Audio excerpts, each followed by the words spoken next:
Good morning, everyone. Lots going on as usual. Today is Thursday, July 17th, 2025, and sugarcane will return to Coca-Cola in the United States thanks to Donald Trump. And that's an interesting situation, I guess, of all the things to focus on, right? Like sugarcane, sure. I guess it's good news. There are other things going on the Epstein list. Trump is torching his base, et cetera, et cetera. And whatever. We'll see how it all turns out, I guess.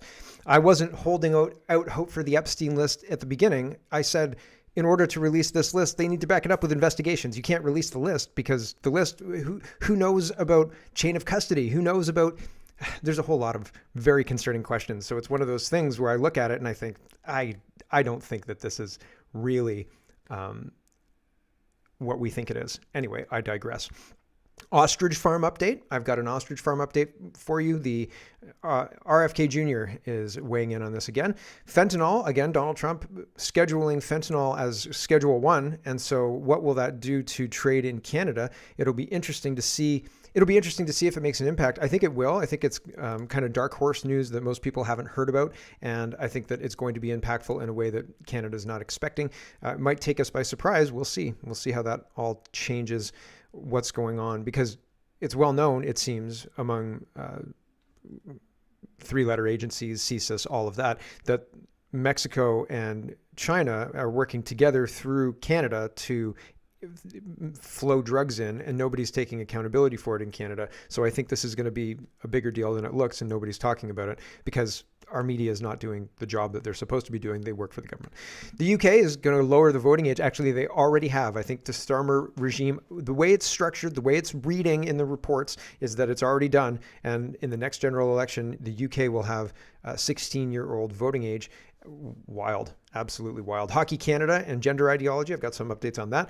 X and corn and an AI assistant that is dressed in very provocative ways and is like an anime corn bot, which is super weird, super duper weird. And we're going to talk about that. And I mean, how does this, what kind of damage would that do to a 15-year-old, 18-year-old, 25-year-old kid? You know what I mean? And I don't mean to be saying 25-year-olds are kids, but man, the older I get, right? The older kids get. I don't know. Niagara Falls, and we're going to start with the invasion ongoing in the West. So there's lots to get to. Let's get to it first. Niagara Falls and what's going on in across, not just Niagara Falls, but across the West is absolutely jaw-dropping. Today we're going to start in Niagara Falls. And actually, I forgot about this meme. So we actually have to start with this. This is real. As far as I understand it, this is real. This isn't even a clip. If it's a clip, it's hilarious. If it's a fake clip and they're making fun of somebody, it's funny. But if it's absolutely real, and I think this is real, it's even more funny. So here is a lawmaker. Sorry, I've already done this. I don't know who this lawmaker is, but he's welcoming people to the State Department, and he can't even get through the statement and without absolutely gutting himself laughing. So it's funny. Here we go. Anyway, welcome to the State Department. I think we have some interns in the back. Welcome. Good to see you in this exercise in transparency and democracy. Is that what it is? Sorry, I didn't mean to break thought out it was an laughter. exercise in spin and obfuscation. So he's just laughing his way through it. Hilarious. And I mean, like, I think that was a pretty genuine, it was a pretty genuine laugh. I don't know if he was even forcing it. So transparency and democracy. Killing himself. Guts himself on camera there. Hilarious. That's kind of how I feel about everything at this point in time. Like, it feels like the people at the podium know what they're saying is absolutely nonsense. And we know what they're saying is absolutely nonsense. Why are we all playing this game at this point in time? Holy smokeroni. But here we go. And we're going to play this more, and we're going to kill ourselves laughing about this. Here is Antonio, and he says, there's no words for this, Canada, but it's not just Canada. It's not just Niagara Falls. Now, I've been talking about Niagara Falls. I went to school in Welland, and we used to go down to Niagara Falls. Sometimes I didn't go to the clubs in Niagara Falls very often. I went to the casinos. I went to walk up and down Clifton Hill, et cetera, et cetera. And in the early 2000s, which is when I went to college, it was, a lot of the demographics around Clifton Hill were very different than they are now. What are they now? Mostly Chinese, Indian, and there are no old stock Canadians whatsoever. This guy's walking around. The caption on the clip is, "Where are the white people?" So there's no old stock Canadians at all. He says, are you Canadian? Are you Canadian? Are you Canadian? Nobody's Canadian. And man, trying to get into a restaurant in a couple of the places on Clifton Hill, they will refuse you entry if your female companions are not appropriately dressed in full Afghan garb, right? And so I don't know the names off the top of my head. Hijab, niqab, whatever, all the rest. So here's this guy. He's walking around in Niagara Falls, I think recently. It seems very recently, and he's like, "Where's all the white people?" Because I see only Indians are here. Look at that Indians back. You see the Indians? Everywhere I go, it's Indians. I see only one Japanese dude. You see, all of them are Indians. Where are the Canadians? Where are the... This man is an Indian. This man is an Indian. They're all are Indian. This guy's an Indian. Look at that. He's looking at me. Where are the Indians? The Canadians, man? Excuse me. Are you Canadian? He's not Canadian either. Look at that. Look at that. Look at that. See, I'm in New Delhi right now, but this is nice. So, and it carries on and it goes on. He is pointing out an uncomfortable truth. What happens? Okay, let's do a quick thought experiment.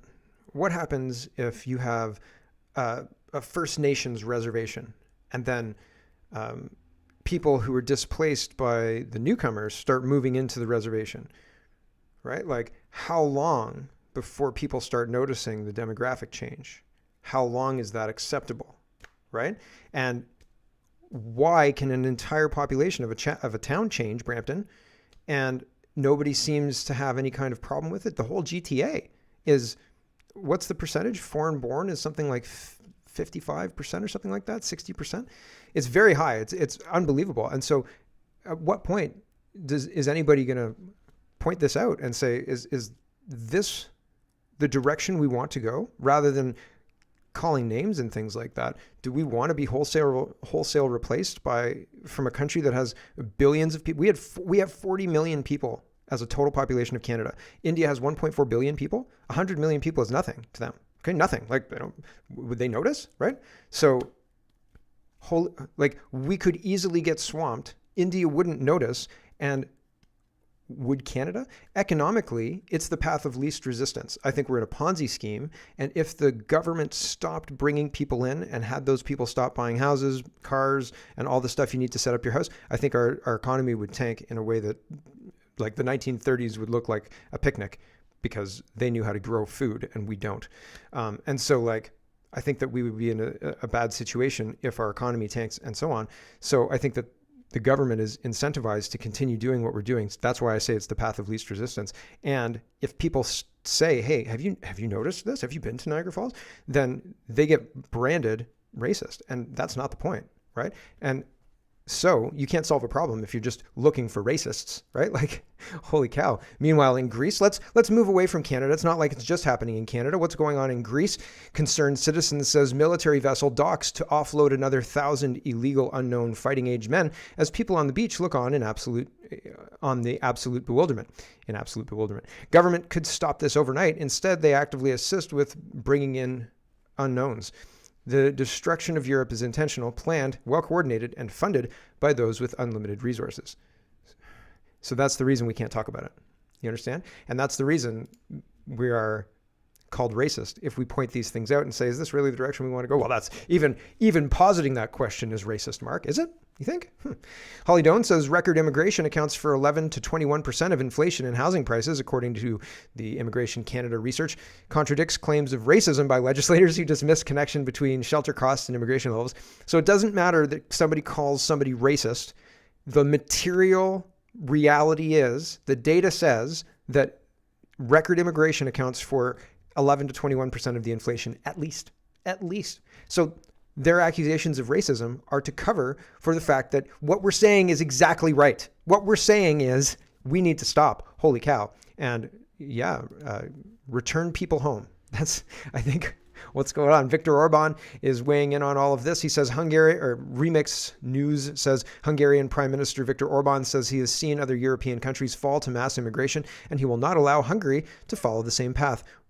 where's Canada's Viktor Orban, right? Like, oh my gosh.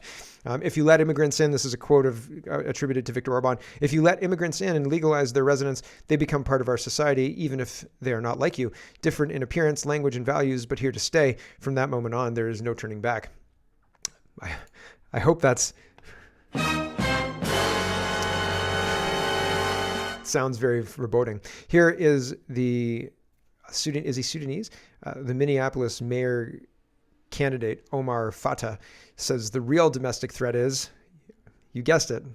Well, he says they look like everybody in the front row, and everybody in the front row is white. So, and he's talking here about the real danger comes from.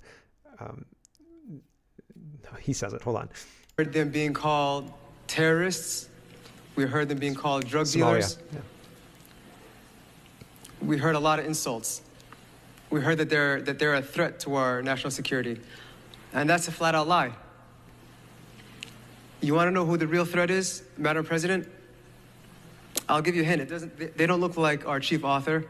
They don't look like the folks up in the gallery. They don't look like the folks on the rotunda. They look like many of the members that sit in the front. And you don't have to take my word for it. According to DHS, Madam President, the greatest domestic threat facing the United States comes from, quote, racially or ethnically motivated violent extremists, specifically those who advocate for the superiority of the white race, not our immigrants. We are safer and we're better off because of them.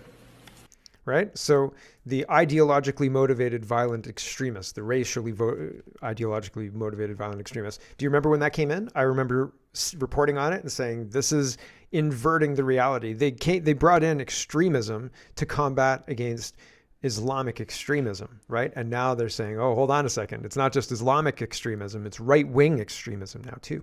Ideological racially motivated violent extremism. And thanks for the chat. He's from Somalia. Yes, I appreciate that, right? Somalia. And yeah, it's interesting because Michigan brought them in as a proxy for the CIA to get footing in that area of the world.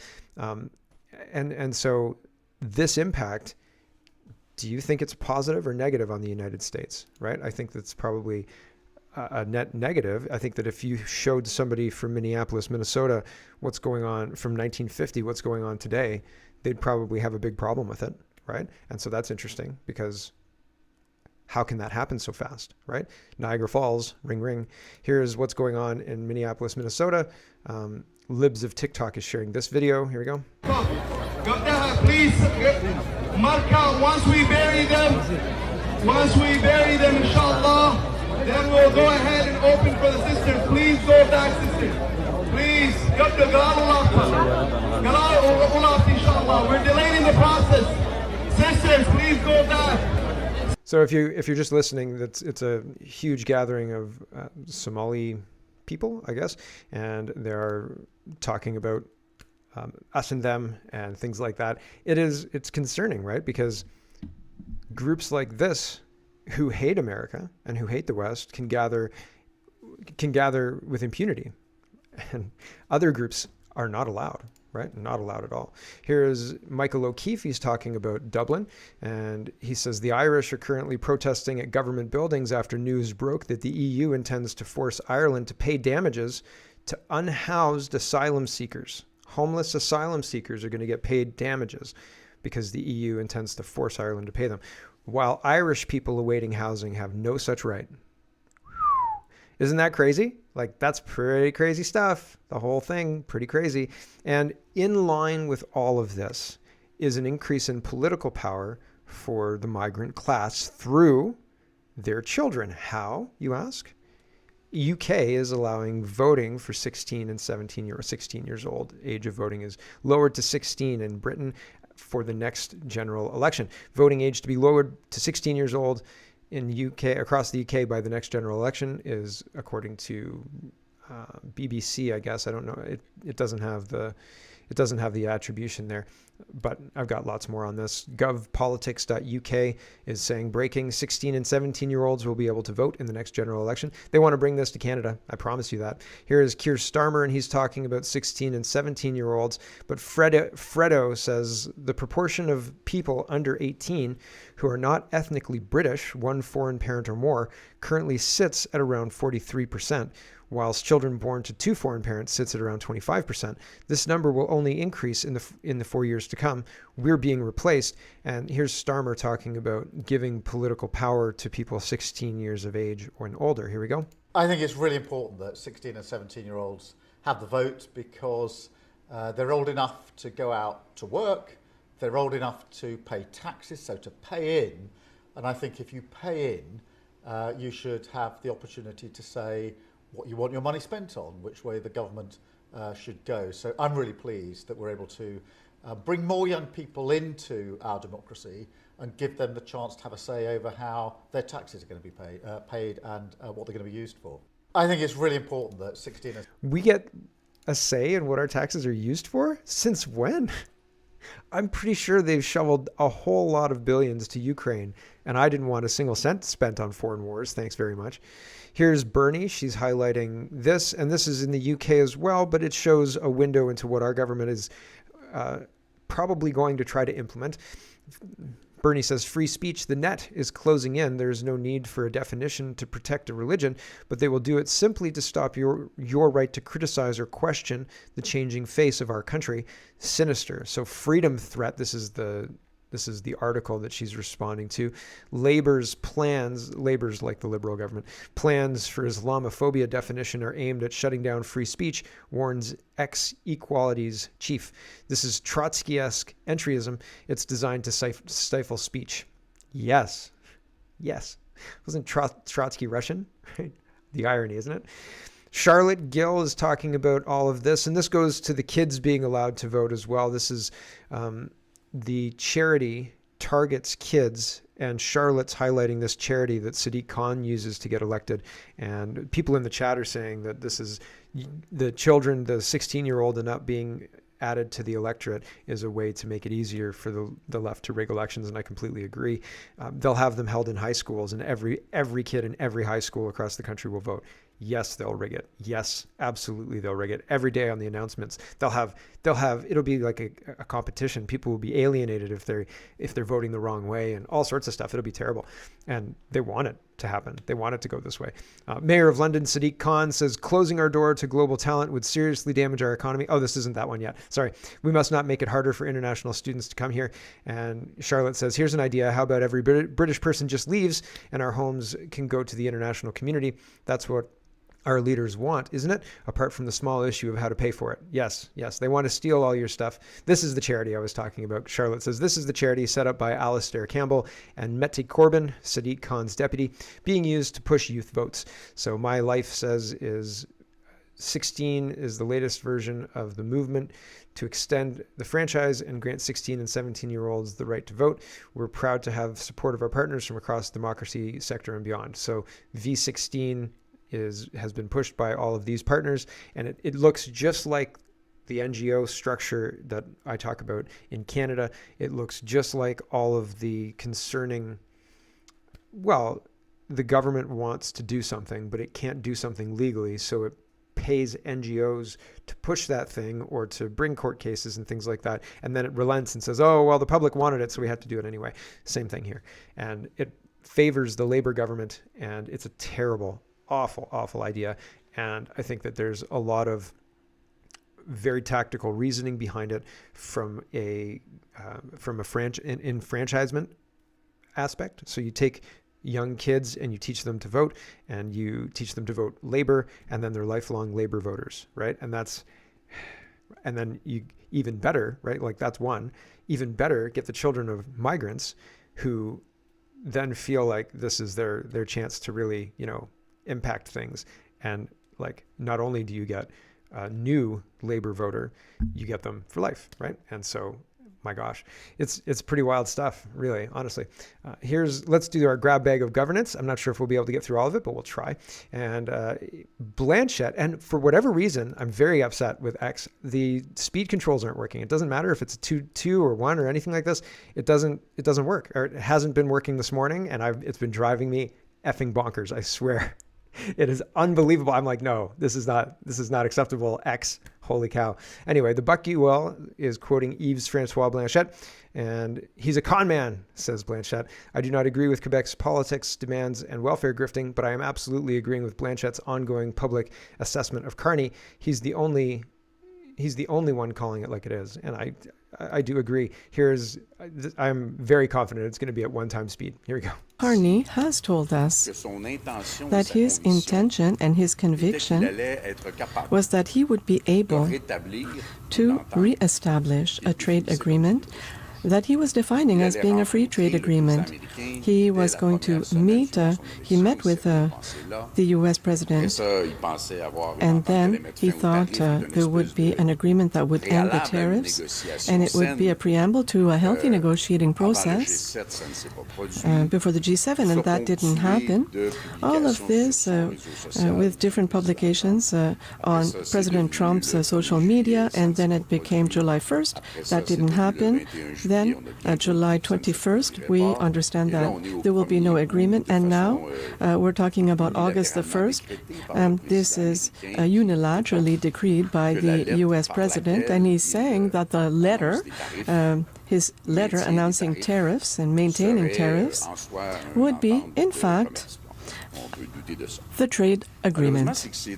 Unfortunately, we are confronted with being deceived. We have been deceived because Mr. Carney is not at all delivering. In his great wisdom as a negotiator, that he had spoken of himself to be elected during the campaign. He has made important concessions with regards to border protections, and he announced huge investments in defense on the principle, and this is interesting, and as the PBO has said, we are on the road to a very concerning situation. He dropped retaliatory tariffs, which could have had an influence in coordination with other countries. He dropped the tax on the internet giants, the digital tax. So he's made all the compromises without obtaining anything in return. Right. And so it's very interesting. Blanchette seems to be the only one, to be honest. And Polyev is just MIA. It's very interesting to watch that, by the way. Mark Carney is here, and he is saying Canada has the potential to become its own best customer. And it's a load of nonsense, really. It's time to build, he says, with Canadian steel. But not that long ago, he was saying, who needs Canadian steel? Here's Mark Carney saying, who buys Canadian steel? Do you buy Canadian steel? Who needs Canadian steel? Here we go. Products that we are consuming. A steel company, how much steel are you using these days, Todd? But the large... None, right? None, Todd. Nobody needs steel until all of a sudden we need Canadian steel to build back better with Canadian steel. Here we go. Canada has what the world needs. We're becoming an energy superpower. And we are a leader in the building blocks of a modern economy. From high value added steel to aluminum to critical minerals and artificial intelligence. And Canadians have just given... Why is he claiming artificial intelligence? Anything? Like, we don't... What's the big Canadian artificial intelligence? Grok? Like, Elon Musk is ours now. Just, that's us. Canada. Rock. Good job, Elon Musk. What Canadian AI? Evan Solomon? Come on, right? Give me a break. What does Canada do for AI? What's the thing that Canada does that it does better than anybody else in AI? Is there a link somewhere? Like, we've invested a lot of money. Great. We've invested a lot of money in EV batteries too, and we look like idiots. So is that it? Is that all you've got? Governments, the mandate to build big things. Nation-building projects that will transform our economy. We have the potential to become our own best customer for steel, But we will lose that ability if we don't manage the profound transformation now underway in the industry. And to do that, we have to change the way we do things so we can better support our companies and our workers during this time of change. Right. So change is coming, probably in the form of more tariffs. Get ready for it, because nobody needs steel anyway, says Mark Carney. We'll be our own best customer. What nonsense. We're terrible customers. We don't. I think Canada doesn't understand business at a very basic level. Most of the people in government are managing budgets they have no idea how to manage, and I think they're mostly out of their depth. Period. And realistically, we need to get rid of hundreds of MPs at this point in time. We need like a council of 10 people running the country at the federal level. It's very expensive to have hundreds of MPs. And what kind of representation does your MP really give you? Honestly, like, do you feel represented by your MP? Do you feel like you get value for that money? Because I sure as heck don't.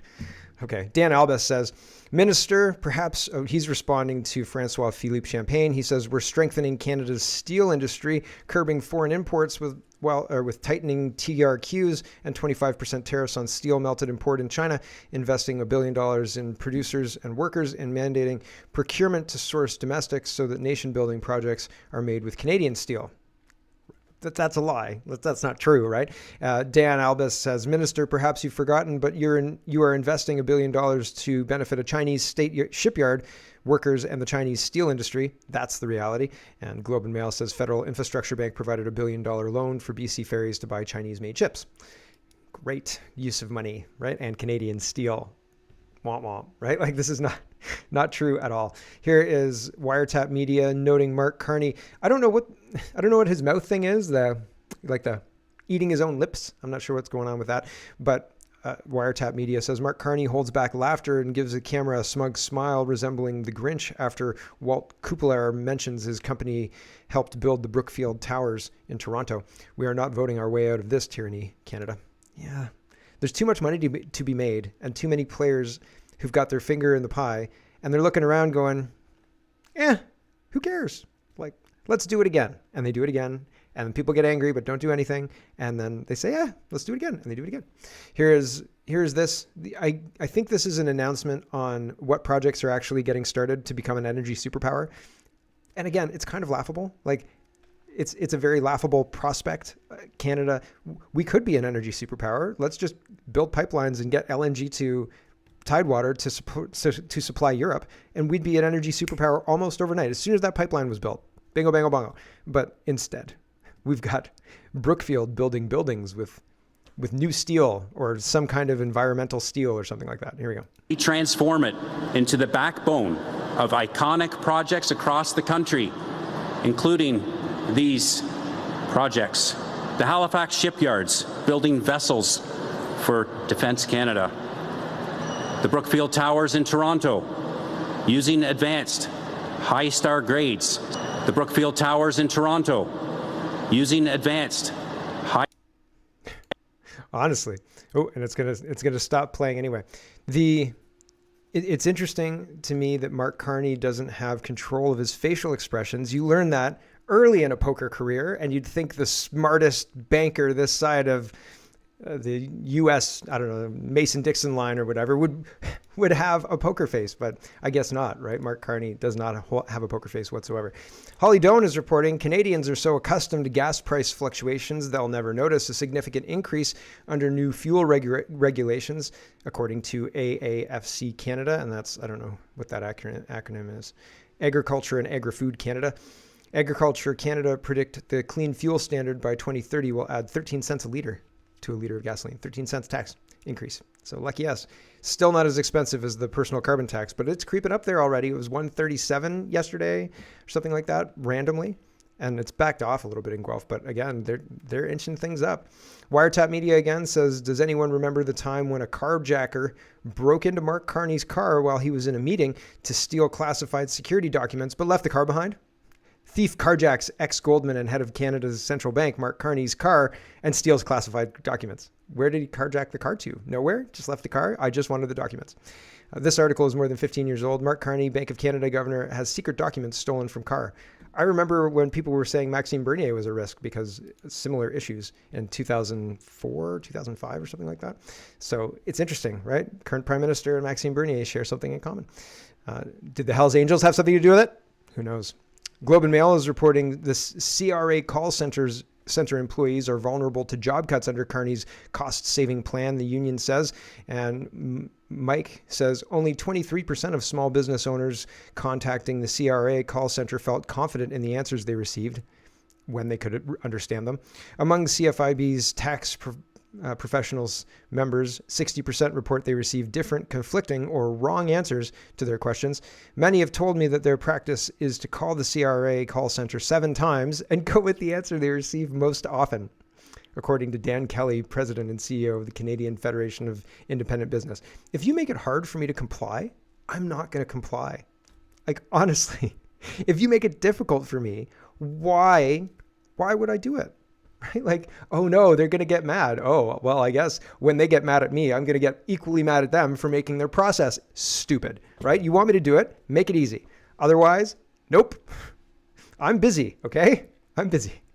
Here's Tim Houston. He says he's responding to the city of Halifax potentially making a one-way road into, or a two-way road into a one-way road. And he said, that's this far and no farther. The F you will. Not going to happen. Okay, so he says, as Premier, I have a responsibility to stand up for Nova Scotians who are concerned with ever worsening traffic problems in Halifax. I won't stand by as decisions are made that will make their lives worse. If HRM Council proceeds with increasing congestion by making Morris a one-way street, the provincial government will be forced to act. We will step in and we will crush you. If I was Doug Ford, if you're in Ontario, I know for a fact you've been driving around and you've noticed 40-kilometer-an-hour speed signs going up on roads that used to be 70 kilometers an hour plus. So I was driving near a city that's near me, and I was like, this last week this street was 60 and you drove 70 on it. Now they want you to drive 40 on it? Give me a break. And people, if I was Doug Ford, I would crush this. I would say you are not allowed to reclassify all the roads in your city to be 40 kilometers an hour, regardless of the need. Because there are people who get out there and they will drive slowly just to virtue signal. I had somebody driving 35 kilometers an hour in front of me, and I went to pass them and they sped up to prevent me from passing. I was like, I just went faster because I was like, dude, you are not going to get in front of me. I'm not playing this game. And then I won the game. But it's ridiculous. It's completely ridiculous. And I have zero tolerance for virtue signaling drivers. It's the most ridiculous thing in the world. It's ridiculous. Get over yourselves, for crying out loud. Anyway, Doug Ford should act on this because it's intolerable. Terry says Hockey Canada is demanding coaches take radical gender tests, ignores the on-ice reality. Coaching staff told that gender diverse players can move to teams and dressing rooms of opposite sex based solely on self-identification. How about nope? We'll make our own hockey club with sane rules and no gender ideology. How about that? Drea says, Ostrich Farm News, RFK Jr. just sent a second letter, this time to Canada's AG ministers, urging to stop the CFIA's cull order and allow the Americans to take over the research if we won't. Where's Mark Carney's elbows up economy on this one? So that's pretty interesting. It's interesting that they're sending letters. It's dated July 15th. And so they'll pick up the research if Health Canada won't. What's the problem, right? What do you think the problem is? I think the problem is Health Canada's ideologically motivated to kill those birds. Isn't that extremism? Juno News is reporting a Canadian federal court judge halted the deportation of an American citizen who claimed that returning to the United States would allegedly put her at risk of persecution for identifying as non-binary. This is my response. It's Judge Judy rolling her eyes because give me a break. Give me a break.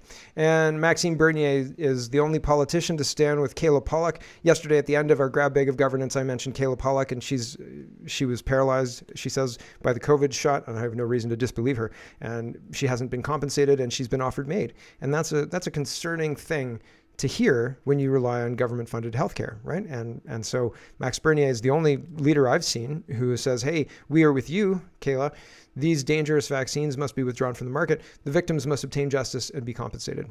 Weird, right? Good for Maxime Bernier, but it's interesting how terrible our track record is for, well, sanity, unfortunately. My gosh. Anyway, with that, we've got to